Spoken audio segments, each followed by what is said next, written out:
कोटि प्रणाम। तुम हो मेरे, मैं हूँ तेरा, तुम हो मेरे, मैं हूँ तेरा। तेरे चरणों में स्वामी मेरा कोटि प्रणाम। दिलवाणी जग मैया जन्म दुख में, जन्म दुख में तुम दुख में, जन्म दुख में तुम दुख में। दिलवाणी जग मैया जन्म दुख में तुम, दिलवाणी जग मैया जन्म दुख में। मुनिवर श्री विश्व सागर जी, विश्व सागर जी महाराज की। चलिए सभी अपने स्थान पर प्रस्थान करें और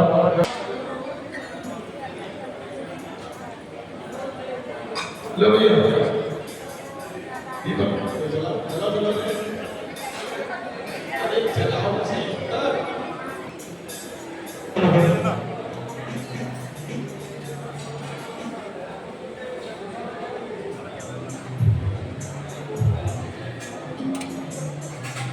आज के 14 जनवरी की बोली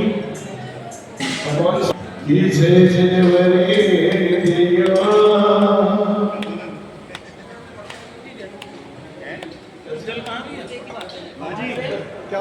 शांति विधाता सिद्ध सुखदाता, शांति विधाता सिद्ध सुखदाता, शांति नाथ देवा।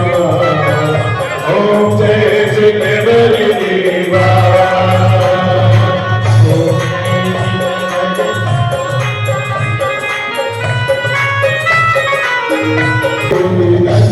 जगत में जिस नाम बसे, ओ स्वामी जिस नाम बसे, विश्व शैन कुल नभ में मानो, विश्व शैन कुल नभ में मानो। पूनम चंद्र से ओम मास की आरत दरबारी, स्वामी आनंद दरबारी। हस्तिनापुर में जन्म महोत्सव, हस्तिनापुर में जन्म महोत्सव, बादल छे भारी। ओम जनवरी दिवा, काल की लीला अद्भुत, सुरभर भर भारी।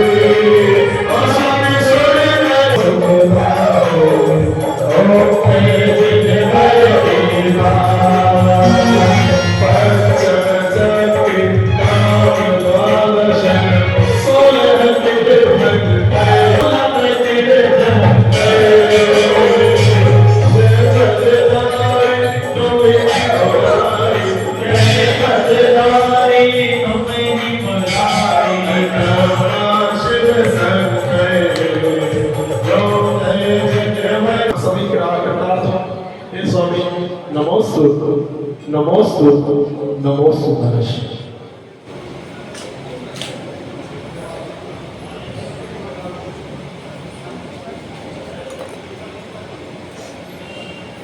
सभी लोग महानुभाव अपने दोनों हाथ जोड़ देंगे और सिद्ध परमात्मा का नमस्कार करेंगे।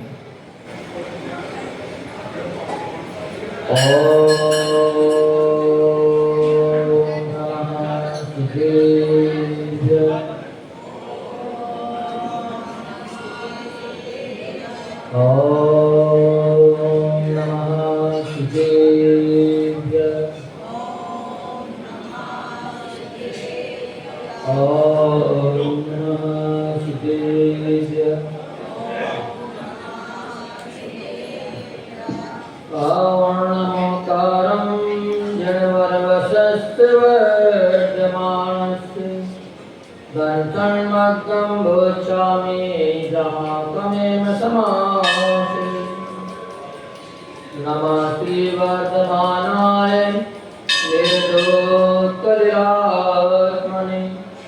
सालोकानां त्रिलोकानां यद् विद्या दर्पणायते, यद् विद्यादर्पणायते मंगलम भगवान अरहं मंगलम वृषभोजिनं मंगलम पूज्यपादार्यो जिनागम पंथोस्तुतं जिनागम पंथोस्तुतं।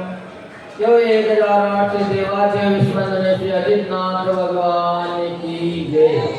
देवादेव 1008 शांतिनाथ भगवान की जय। वर्तमान शासक नायक श्री महावीर भगवान की जय। 24 तीर्थंकर भगवान की जय। गुरु नाम गुरु सूर्य कच्चाचार्य श्री विराट जी महाराज की जय। मम आराध्य गुरुदेव जिनागम पंथ प्रवर्तक भावलिंगी संत राष्ट्रपति श्रवणाचार्य गुरुदेव हेमंत सागर जी महाराज की जय। जिनागम पंथ पूज्य श्री शंकर सागर जी महाराज की, बच्चा से मेरा पूज्य श्री विश्व सागर जी महाराज की नमोस्तु महाराज। उत्तम धर्म जहाँ अहंकार न रहे वहाँ, अहंकार न रहे वहाँ। मृदुभावों से होता है आत्म का कल्याण यहाँ, मृदुभावों से होता है आत्म का कल्याण यहाँ। मृदुता बिन कैसे हो, मृदुता बिन कैसे मुक्ति को पाएंगे। जीवन है पानी की भूल कब मिट जाएगी। होनी अनहोनी होनी अनहोनी अब क्या घट जाए रे। जीवन है पानी की भूल कब मिट जाए। हे भव्य आत्मा वाओ मनुष्यों, अपन सभी का महान पुण्य का उदय है कि अपन सभी प्रभु देवता को सुन रहे हैं।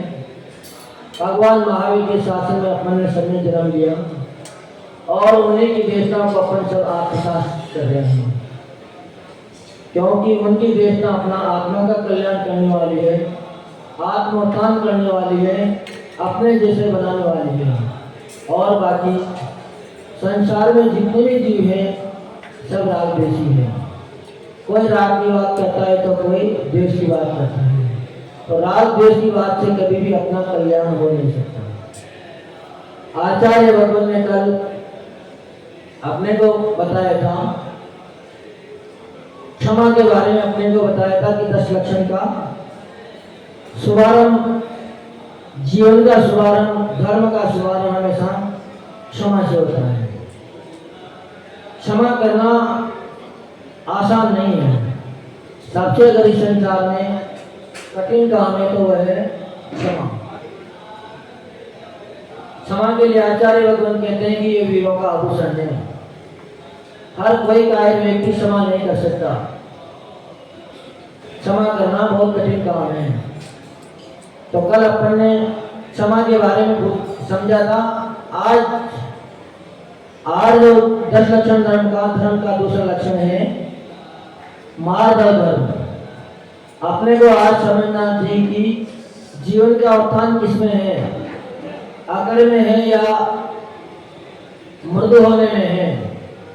अगर अपने आकड़ में रहेंगे तो कभी भी अपने लक्ष्य को देख नहीं पाएंगे, लक्ष्य तक नहीं पहुंच पाएंगे। क्योंकि आकड़ हमेशा मुर्दे की पहचान होती है और मुर्दा कभी भी आगे बढ़ नहीं सकता।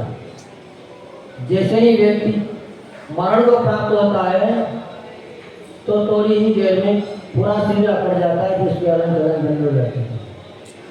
तो अपन ने जीवन में मृदुता लाए, यह ना हो जाए कि अपन जीते जागते मुर्दे बन जाएं।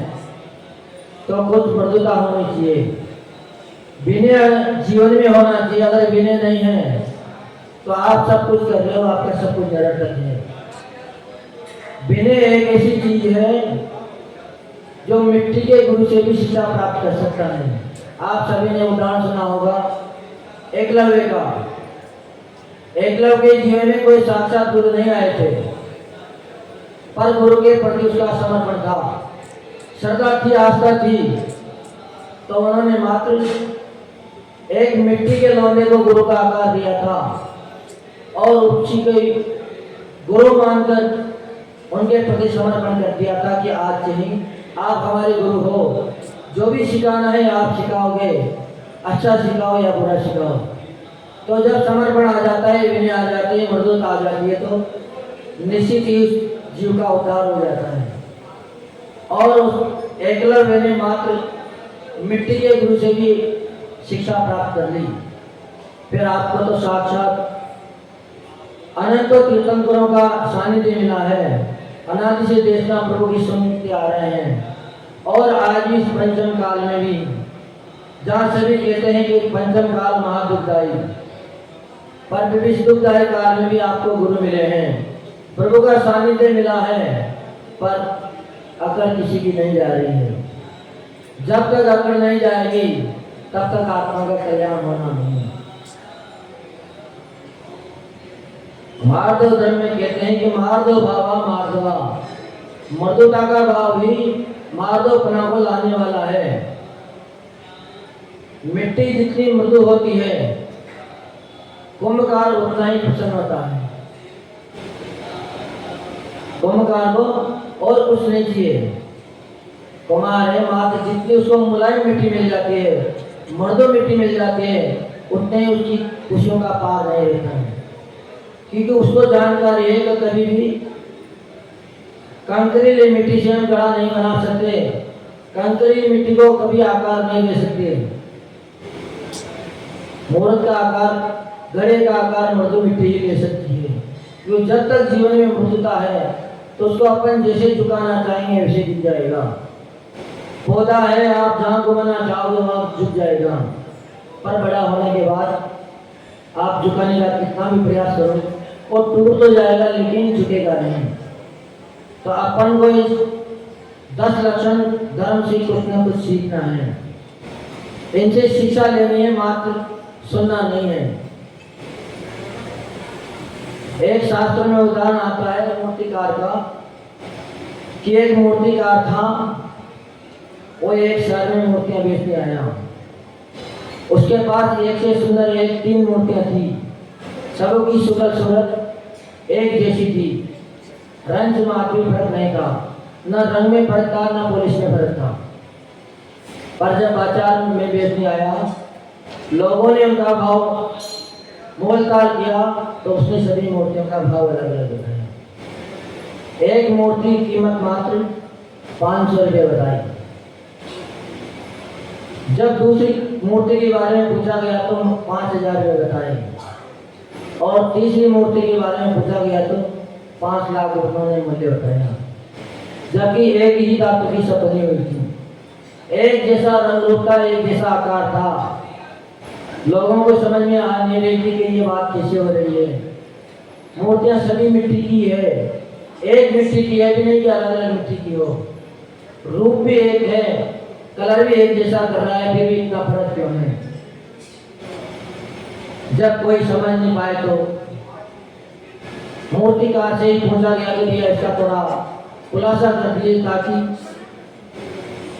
हम मूर्ति को खरीद सकें। क्योंकि जब 500 में भी वही मूर्ति मिल रही है, 5 लाख में भी वही मिल रही है, तो हम 5 लाख की क्यों खरीदें। तो उसने ग्राहक के लिए दिया सलाई दे दी, एक तार सा दे दिया कि इसकी परीक्षा इस तार से हो सकती है। जैसे ही उसने मूर्ति में तार डाला तो एक कान में डाला, दूसरे कान में से बाहर निकल गया। उसने कहा कि इस मूर्ति की वैल्यू मात्र 500 रुपये है, क्योंकि इस कान से सुनता है और इस कान से निकाल देता है, वो कुछ भी ग्रहण कर नहीं पाता है। दूसरी मूर्ति की वैल्यू 5000 है, उसमें भी दिया सलाई डाली गई तो कान में से डाली और मुँह से बाहर निकल गई। तो इस मूर्ति की कीमत 5000 है। कम से कम उसने सुना और सुन के दूसरों को तो सुना दिया। पर जब तीसरी मूर्ति के कान में दिया सलाई डाली गई तो न मुंह से बाहर आई न कान से बाहर आई, वो सीधी सीधी अपने हृदय में चली गई, पेट में चली गई। तब उसने कहा इस मूर्ति की वैल्यू 5 लाख है। इंसान की पहचान मात्र शरीर से नहीं होती है, रंग रूप से नहीं होती है, धन दौलत से कभी भी उसकी पहचान नहीं हो सकती। इंसान की पहचान होती है हमेशा गुणों से। उसमें गुण है, वह जितनी उसको सुनाई जा रही है सबको सुनती है और अपनी आत्मा में आत्मसात करती है, उसके अपने आचरण में ला रही है। और जब बात आचरण में आ जाती है तो निश्चित ही जीव का कल्याण हो जाता है। पर यहाँ के लोग बड़े चिकने हैं। अब तो पंडित जी का गलाए बैठने लग गया, पर कोई सुनने को तैयार नहीं है। हम भी तो महीने से कुछ न कुछ बता रहे हैं, जितना गुरु महाराज से सीखा उतना बताने का प्रयास कर रहे हैं। पर ये तो एक व्यक्ति की जी मूर्ति थी तो वह तो कम से कम इस कान से सुन के दूसरे कान में निकाल देती थी, पर यहाँ तो कान ही बेले हैं, कोई सुनना ही नहीं चाहता। सुनेंगे तो कुछ ग्रहण करना ही पड़ेगा। रुई डाल के आते हैं कान में, पंडित जी कह रहे हैं कि उंगली डाल के आते हैं, कहीं सुनाई ना जाए, अपना कल्याण हो नहीं जाए। क्योंकि उदाहरण आता है भगवान महावीर स्वामी का। जब वो विहार करके कहीं जा रहे थे तो परिवार जनों को बड़ा गर्व था कि हमारे परिवार से तीर्थंकर बने हैं। उनके धर्म का श्रवण करने के लिए हर कोई लालायित है। तो उसने सोचा कि हमारे जो बुआ है उसको भी भगवान के दर्शन करा दें। सबने खूब कही लेकिन वो पास में नहीं आई। पर जब भगवान का समोसन गांव के पास से निकला तो परिवार जन ने सोचा कि चलो कोई बात नहीं है, नहीं जा रही है, अपने उठा के ले जाए, कम से कम दर्शन कर लेगी तो कल्याण हो जाएगा। क्योंकि अगर कोई बीमार व्यक्ति बिना रुचि के भी दवाई ले लेता है, औषधि ले लेता है, उसकी जबरदस्ती भी ले लेता है तो बीमारी ठीक हो जाती है। इसीलिए माता बहनें जब बच्चे नहीं लेते हैं तो नाक बीज देती है और जबरदस्ती दिला देती है, क्योंकि उनको इसका ज्ञान है कि अगर दवाई अंदर चली गई तो निश्चित ही इसकी रोग बीमारी ठीक हो जाएगी।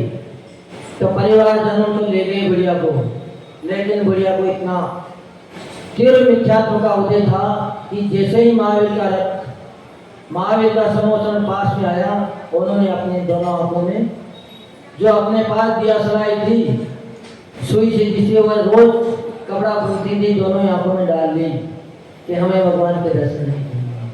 अब उसका क्या दर्शन करें, उसको तो बचपन से हमने खिलाया है, रोज गोदी में लिए घूमते थे, आज वो काम का भगवान बन गया।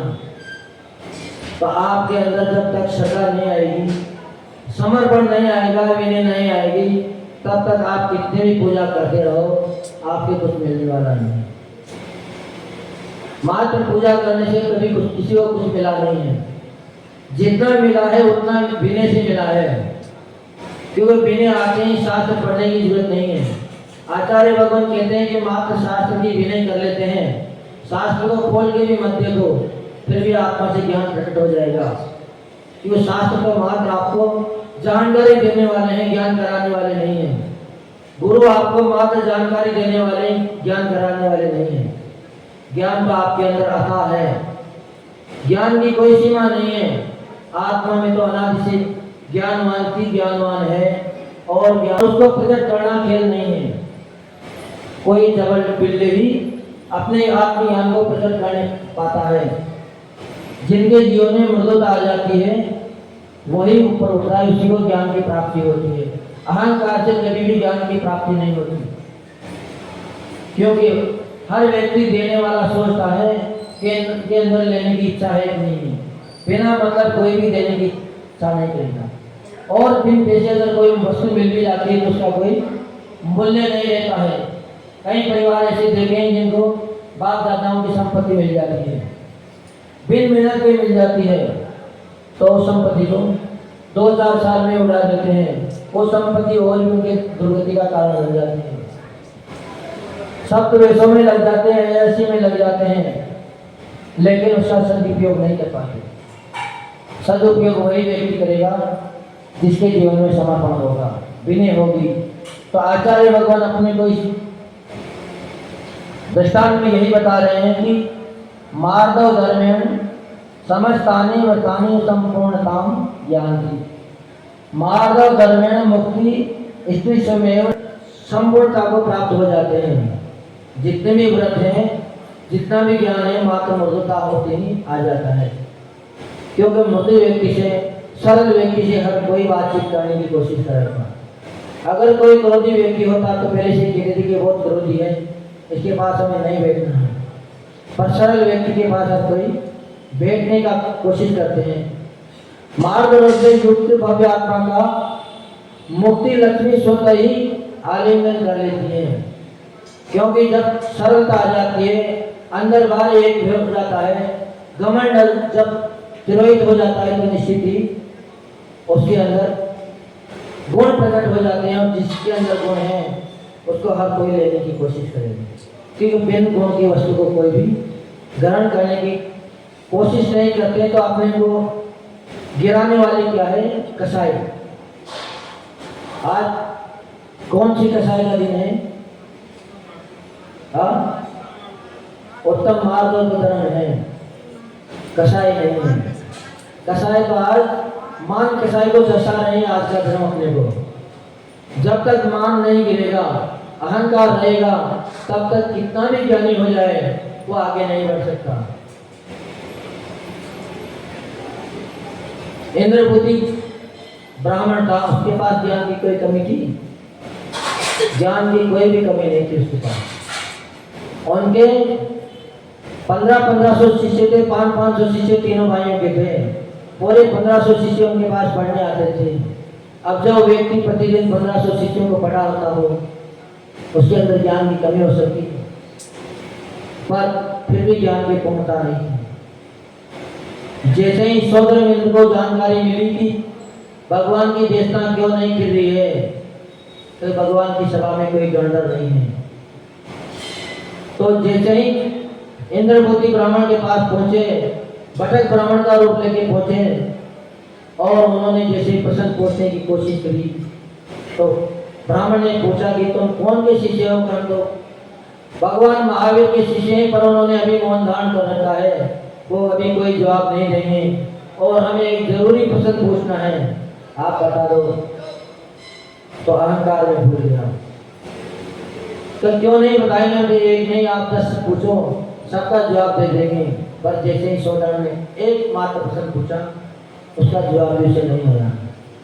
पर फिर भी अहंकार था, अहंकार के कारण अपनी हार नहीं मानी। ये नहीं कह सकता कि हमें इसका जवाब नहीं आता है। पूज्य गुरुदेव हमसे तो यही कहते हैं कि बेटा, अगर कोई प्रश्न आपसे पूछा गया याद नहीं है, तो कभी भी यहाँ वहाँ की तुकड़म लगा के उसका प्रश्न मत बताना, उसका उत्तर मत बताना। क्यों? कि आपका एक उत्तर अन्य को भटका देगा। तुम्हारा तो हित होना अपने कर्मों के आधार पे है, लेकिन दूसरा तुम्हारी बात को सुनकर अपना अहित कर बैठेगा। पर उसने अपनी हार नहीं मानी, अकड़ में आ गया कि हम तुम्हें नहीं बताएंगे, तुम्हारे गुरु के सामने ही बताएंगे, उनसे साक्षात्कार करेंगे। पर समोसन में आते हैं उसका मान गलित हो गया। मान सबको देखते ही मान गलित हो जाता है। तो जैसे ही मान गलित हुआ, उसका सारा अहंकार क्षण मात्र में तिरोहित हो गया। कहाँ तो 500 शिष्यों को पढ़ा रहा था मात्र, और कहाँ मान गलित होते उसकी वाणी को सुनने के लिए पूरा विश्व तैयार हो गया। पूरे देवगण उसकी वाणी को सुनने के लिए लायक हो गए कि इन्होंने गणधर का पद प्राप्त कर लिया है। अब भगवान की वाणी को यही झेल पाएंगे और यही अपने को समझा पाएंगे। तो अहंकार हमें ऊपर चढ़ाता है, पर जो अहंकार से ऊपर चढ़े रहता है वो निश्चित ही नीचे गिरता है। पर जो मृदुता से ऊपर चढ़ता है वो कभी भी नीचे नहीं गिरता है, वो हमेशा ऊपर उठा ही चला जाता है। नल का पानी है, आप कितना भी उसको ऊपर ले जाओ, 10 मंजिल ऊपर भी अगर आप नल लगा दोगे तो पानी ऊपर न जाके नीचे आएगा। नीचे से पानी पर चढ़ाने के लिए टुल्लू पंप लगाना पड़ेगा। तो अहंकार नीचे गिराता है। अहंकार कभी भी अपने को चढ़ाता नहीं, इसलिए अपने जीवन में हमेशा विनय को लाना चाहिए। जितनी विनय अपने अंदर आ जाएगी उतना ही अपन कभी भी फिर अपना आयन नहीं कर पाएंगे, अपना निश्चित ही उत्थान होगा। तो विनय अपने जीवन में लाएं, रीढ़ की हड्डी को थोड़ा नरम करें ताकि झुकना सीखें। पर सबने झुकना छोड़ दिया। घर से आए भगवान के दर्शन करने, आपने दर्शन भी करे, भगवान की प्रतिमा को भी देखा, गुरुजन के दर्शन भी नहीं करे, पर अगर आप झुके नहीं तो आप दर्शन करते हुए भी आपको कुछ भी नहीं मिला। खाली आए थे और खाली ही चले गए। इसीलिए कई लोग आते हैं कि महाराज जी हमें आशीर्वाद दे दो, कोई ऐसा मंत्र बता दो ताकि हम आगे बढ़ जाएं, हमारे जीवन में फला फला संकट है। पर गुरु मंत्र दे देते हैं, कभी किसी का कल्याण नहीं होता है। क्यों नहीं होता है? मंत्र तो पहले भी वही थे, आज भी वही है, क्योंकि भगवान ने सर्वप्रथम नमोकार मंत्र दिया है। नमोकार मंत्र में भी पहला अक्षर नमो का दिया है। नमो अपने को झुकना सिखाता है, और जो झुकना सीख जाता है वो निश्चित ही आगे बढ़ जाता है। जब तक अपने को झुकने की कला नहीं आएगी अपन किसी को हासिल नहीं। इसीलिए आजकल कभी भी साधु महात्मा के पास जाते हैं, सब साधु महात्मा कह देते हैं कि बेटा मंत्र से कुछ नहीं होता है, हम तंत्र मंत्र नहीं करते हैं, जबकि ऐसा नहीं है। भगवान के देशना में नहीं आता अगर तंत्र मंत्र से कुछ नहीं होता तो। जितने भी मंत्र हैं भगवान के देशना में आए हैं, पर अपने अंदर विनय नहीं है, अपने अंदर साधना करने की शक्ति नहीं है, और जब तक सहनशीलता न होगी तब तक उस मंत्र से आपको कुछ होने वाला नहीं है। चलिए, हमारे पास एक व्यक्ति आए थे, रो रहे थे कि महाराज जी आप लोग कुछ बताते नहीं हो, फिर वो हमें बुलाना देते हो कि तुम लोग बाहर जाते हो, मौलवी के यहाँ जाते हो, चदर चढ़ाते हो और करते हो, फिर हम वहाँ नहीं जाए तो क्या करें, हम तो वहाँ जाना ही पड़ेगा। हमने उनसे कहा कि कभी तो उन्हें मंत्र का मतलब समझा, जिससे तुम लेने आ रहे हो उसका बहुमान तुमने किया, उसकी विनय तुमने कही। अब जब तक विनय नहीं करोगे तो कुछ भी नहीं मिलेगा। जितना मिलना है विनय से ही मिलना है। रामायण में उदाहरण आता है भगवान श्री राम का, कि जब राम रावण का युद्ध पूरा खत्म हो गया, राम धराशायी हो गया, उसका अहंकार तो अपनी जगह था, अहंकार के कारण गिर गया। पर जब वो मूर्ति सही अभी था तो उसके प्राण निकले नहीं थे, मात्र नीचे ही गिरा था। तो राम को पता था कि ये महान विद्वान है, इसके अंदर विद्या है, क्योंकि ये छोटा मोटा कोई पुरुष नहीं है, महापुरुष है, अर्धचक्री है, 3 खंड का राज्य संभाल रहा है, कोई खेल नहीं है। एक घर को संभालने में पसीना आ जाते हैं, एक घर के सदस्य अपने मानते नहीं है, पर वो 6 खंड का राज्य संभाल रहा, 3 खंड का राज्य संभाल रहा है, तो अज्ञानी नहीं हो सकता। तो लक्ष्मण से बोले कि भैया तुम जाओ, उसे कुछ शिक्षा प्राप्त कर लो ताकि जीवन में काम आएगी। तो लक्ष्मण बोले कि भैया आप हमें कहाँ भेज रहे हो, वो तो बड़ा अहंकारी है, वो हमें क्या देगा।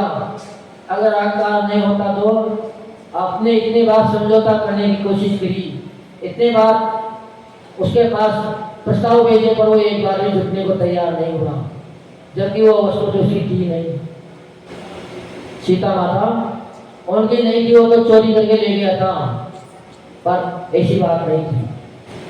रावण झुकना चाह रहा था, जब सीता ने उसको समर्पण नहीं किया तो उसका तो पहले से ही नींद था कि अगर कोई स्त्री हमें मन से न चाहेगी तब तक हम उसका इसी को भंग ना करेंगे, उसका शील भंग नहीं करेंगे। तो उसने तो पहले ही सोच रखा था कि जैसे ही हम युद्ध को जीतेंगे, राम को प्राप्त करेंगे तो सीता को वापस लौटा देंगे। सीता को अपनाने का तो उसका विचार खत्म हो गया था, पर फिर भी वो सीता को नहीं पहुंचा पाया। क्यों नहीं पहुंचा पाया? मात्र एक अहंकार के कारण। उसके दिमाग में अहंकार आ गया था कि अगर अपन समझौता कर लेंगे, संधि कर लेंगे, तो सभी लोग हमें छोटा समझेंगे, हमारा तिरस्कार कर देंगे कि देखो इतना बड़ा सम्राट हो के भी, विद्याधर हो के भी भूमि गोत्री के सामने झुक गया। तो अहंकार ने उसको झुकने नहीं दिया। परिणाम क्या निकला कि मिट्टी में मिल गया। कहाँ तो एक आवाज में सब उसके सामने सिर झुकाए खड़े रहते थे और वो सोए कहीं खुद ही अपनी मिट्टी में सिर को सनसनाते हुए गला है। पर फिर भी राम को पता था कि इसके पास भी बहुत कुछ है, तो लक्ष्मण नहीं जा रहे थे। पर उन्होंने लक्ष्मण को प्रोत्साहन किया और भेजा कि जाओ भैया, हमारी बात को अन्यथा मत लो, रावण के पास बहुत कुछ है और जो तुम सोच रहे हो वो बात अब नहीं है। अब वो धराशायी हो गया, उसका सारा मान गल गया है, उसके अंदर अब अहंकार नहीं है, उसके अंदर मृदुता आ गई है, क्योंकि जो झुक जाता है वो स्वतः ही मृदु हो जाता है। तो लक्ष्मण राम के कहने पर गए तो सही, पर लक्ष्मण भी कोई कम क्रोधी नहीं थे, कम अहंकारी नहीं थे। वो कह तो ये रहे थे कि रावण अहंकारी है, पर रावण से भी ज्यादा अहंकार अगर किसी का था तो लक्ष्मण का था। लक्ष्मण गए तो कहाँ गए? रावण के पास गए। रावण उस समय जैसे ही रावण ने लक्ष्मण को देखा तो उन्होंने आके देख ली कि हमारे पास लक्ष्मण आ रहा है, क्योंकि ज्ञानी था, देखते ही समझ गया कि हमसे कुछ न कुछ लेने आ रहा है, पर पहले परीक्षा की जाए फिर दिया जाए, बिना परीक्षा के दिया नहीं जाए। तो आते में इसलिए इसमें लक्ष्मण उनके सिर पे जाके खड़ा हो गया और कह रहा है कि भैया राम ने हमें आपके पास विद्या लेने के भेजा है, ज्ञान लेने के लिए भेजा है। पर रावण ने आंखें भी नहीं खोली, एक बार नहीं, 3 बार नहीं, 4-5 बार भी उसने आवाज दी, फिर भी आंखें नहीं खोली। आखिर में हताश होता हुआ वापिस राम के पास आ गया कि भैया तुमने हमें कहाँ भेज दिया? हमने पहले ही कहा था कि वो बहुत घमंडी है, बहुत मानी हो, कुछ भी देने वाला नहीं है, उसके बहुत अकड़ है। जैसे ही राम ने सुनी तो राम समझ गए कि ऐसा हो नहीं सकता। रावण मांगने पर किसी को कुछ न दे वो तो महादानी है। उसने तो जब भगवान किसान विनाथ की भक्ति कर रहा था और वीणा के तार भी टूट गए तो किसी को इतना भी विलंब नहीं किया कि कोई तार लाके दे और हम वीणा को सही कर दें। अपने हाथों की नसों को खींच के वीणा के तार बना लिए, पर भक्ति में विलंब नहीं किया। ऐसा भक्त सोच नहीं सकता कि मांगने पर कुछ ना दे। तुम हमें बताओ, आपने कहाँ जाकर उससे मांगा था, क्या मांगा था, कौन से वचनों में मांगा था कि भैया हम तो जाते हैं जिस सिर पे खड़े हो गए थे? तो कहा भैया अभिमानी अहंकारी वो नहीं थे, अहंकार तो तुम थे। अगर किसी के सामने लेने जाना है तो हाथ फैलाना पड़ता है। मुनि राजों के लिए कहते हैं कि दिगंबर साधु कभी किसी के सामने हाथ नहीं फैलाते हैं, चाहे उनका गर्दन भी क्यों नहीं काट ली जाए, उनको मरण तुल्य भी क्यों नहीं बनाते जाए, उसके प्राण भी क्यों नहीं ले जाए, फिर भी कभी भी दिगंबर साधु किसी के सामने झुकते नहीं हैं। पर जब हार लेने जाते हैं तो उनको भी हाथ नीचे करना ही पड़ते हैं। हाथ नीचे करते हैं तभी मिलता है, देने वाला हमेशा ऊपर रहता है। तो उसको भी जब चौके में जाते तो साधु हमेशा सिर झुका के जाते हैं कि हमें वो मांगना पड़ रहा है, मांगना नहीं चाह रहे हो, पर मजबूरी है कि पंचम काल में इतना शरण नहीं है। तो तुरंत राम बोले कि भैया जाओ, तुम दोबारा जाओ, पर अब सिराने खड़े मत बना, चरणों के सामने खड़े होकर उनसे हाथ जोड़कर निवेदन करना, हाथ बांध के निवेदन मत करना। तुम्हारे हाथ जब तुम गए थे तो पीठ के पीछे लगे थे, हाथ बंधे हुए थे, आपने हाथ जोड़े नहीं थे, तो बिना कोई चीज मिलती नहीं है। जैसे ही लक्ष्मण दोबारा पहुंचे, चरणों के पास खड़े हुए और हाथ जोड़कर जैसे ही उन्होंने कहा कि भैया राम ने हमें आपके पास विद्या लेने भेजा है, ज्ञान के लिए भेजा है, तो रावण समझ गया कि अविष्कार है, विनय से आया है, इसीलिए चरणों में खड़ा है। तुरंत ही उसने आंखें खोल दी क्योंकि उसको नींद नहीं आ रही। कब बिल्कुल जरूर इस बार हम तुम्हें विद्या देंगे, हम तुम्हें ज्ञान देंगे, हम तो पहले भी तुम्हें ज्ञान दे देते, पर उस तुम अहंकार में थे और अहंकारी को कभी भी ज्ञान दिया नहीं जाता है। अहंकार का ज्ञान हमेशा दुर्गति का कारण बनता है।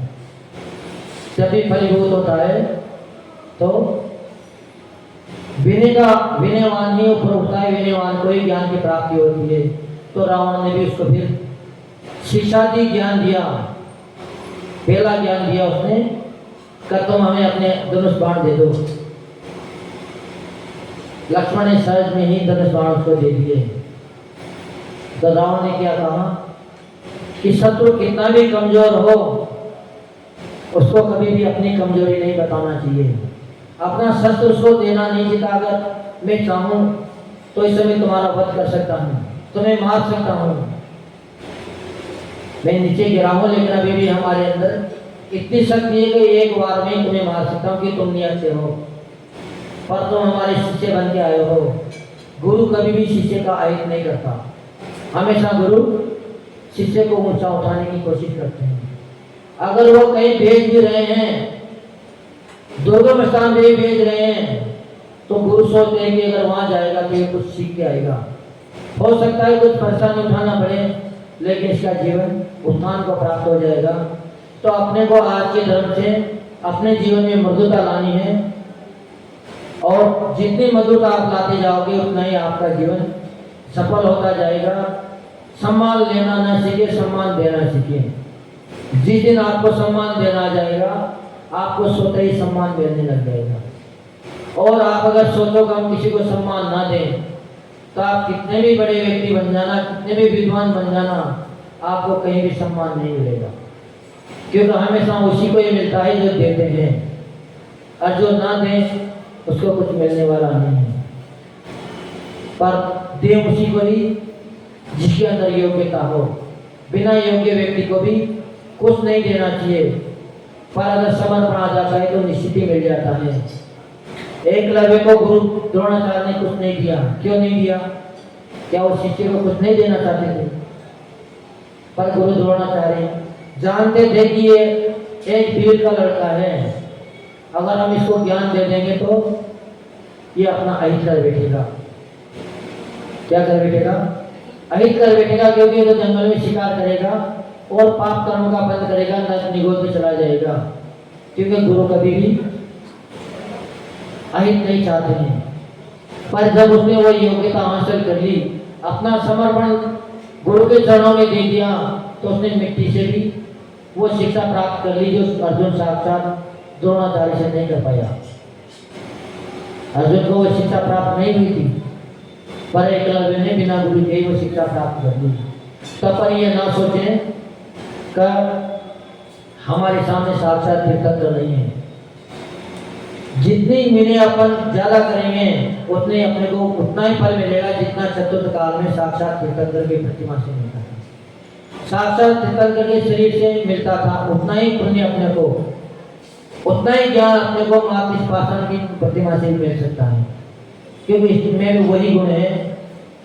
स्थापना निश्चय से अपन को इन्होंने भगवान मान रहे हैं, तो जब बिना मंत्र की हुई मिट्टी उसको सुयोग्य बना सकती है, तो फिर अपन तो साक्षात भगवान से याचना करें, साक्षात भगवान के सामने अपना दुखा सुना रहे हैं, फिर अपना दुख का क्षय क्यों नहीं होगा, अपने कर्मों का क्षय क्यों नहीं होगा?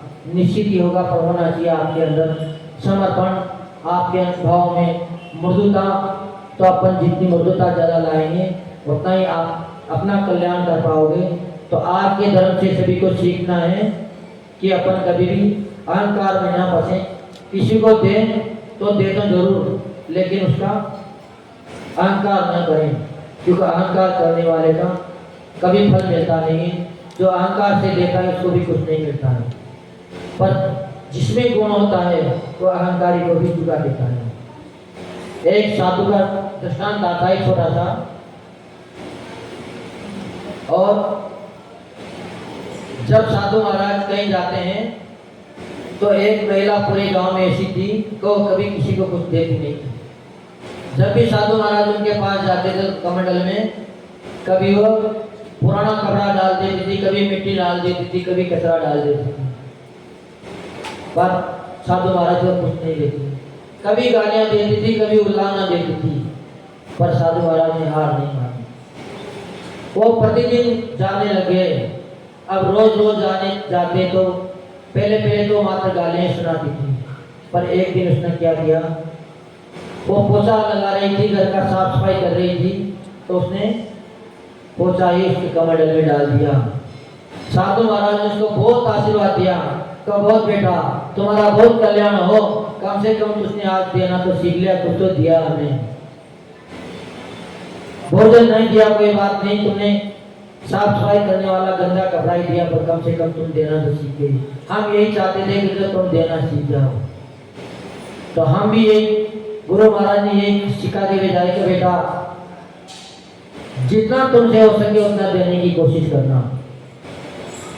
तो साधु संत कभी भी नाराज नहीं होते। उस माँ ने उसको क्या दे दिया, पुराना कपड़ा भी दे दिया, फिर भी साधु महाराज से नाराज नहीं हुए। उसने उसको आशीर्वाद ही दिया कि बेटा कोई बात नहीं, कम से कम तुम देना तो सीख गए। आज पुराना कपड़ा दिया है, मेला कुचला कपड़ा दिया है, कल तुम भगवान भी दोगी, क्योंकि जो देना सीख जाता है वही आगे जाके दे पाता है। पर जिसके अंदर संस्कार ही नहीं है वो क्या देगा। तो साधु महात्मा ने हार नहीं मानी, प्रतिदिन उसके उल्लाना सुनते गए, फिर भी लेते गए। इसीलिए कभी भी यह ना सोचना चाहिए कि साधु महाराज कोई नाराज हो जाते होंगे, पर साधु हमेशा उसको ज्ञान कराने की कोशिश करते हैं, शिक्षा देने की कोशिश करते हैं कि बिना पीने के अगर इनको कुछ दे देंगे तो इनका कल्याण नहीं होगा। तो विनय के अंदर आना जरूरी है। तो हमेशा जितना लो विनय से लो, मृदुता से लो, आपको भी जरूर कुछ ना कुछ मिलेगा। ऐसा हो नहीं सकता कि आप लेने आओ और आपको ना मिले।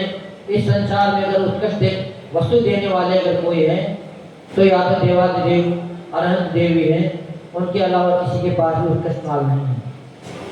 और दूसरे नंबर पे अगर कोई देने वाले हैं तो मात्र एक निर्गत गुरु ही देते हैं, जो निस्वार्थ भाव से देते हैं, उनको कोई स्वार्थ नहीं रहता है। कम देंगे जिसकी वजह में कुछ मिले, पर वो जब ही देते हैं जब लेने वाला तैयार हो। जबरदस्ती किसी को देते नहीं है, लेने वाला अगर तैयार नहीं है तो देते भी नहीं है।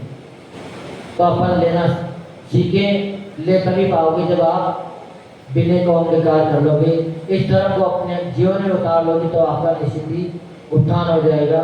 जय परम पूज्य राष्ट्र की समाचार्य गुरुदेव विमल सागर जी महाराज की जय।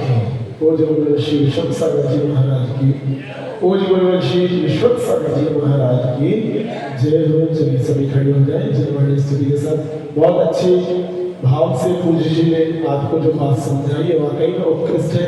विनय मोक्ष का द्वार खोलती है, तो ये विनय सदैव हमारे अंदर विद्यमान रहे, बनी रहे। इस मंगल भावना से श्री पूज्य श्री के श्री चरणों में नमोस्तु निवेदन करते हुए, जिनवाणी के ज्ञान ते सूझे तो कर लो श्री जय सोवाणी मस्तक नमो सदा देत हो जो। हे जिनवाणी भारती तो ही न पूजन रे, ज्योति रोशना में सोपा कर सिचे देव बजोरे अंत को तुलसी माने ग्रंथ तेरा धर्म काल सदा ये मोक्ष का परम सभी लोग।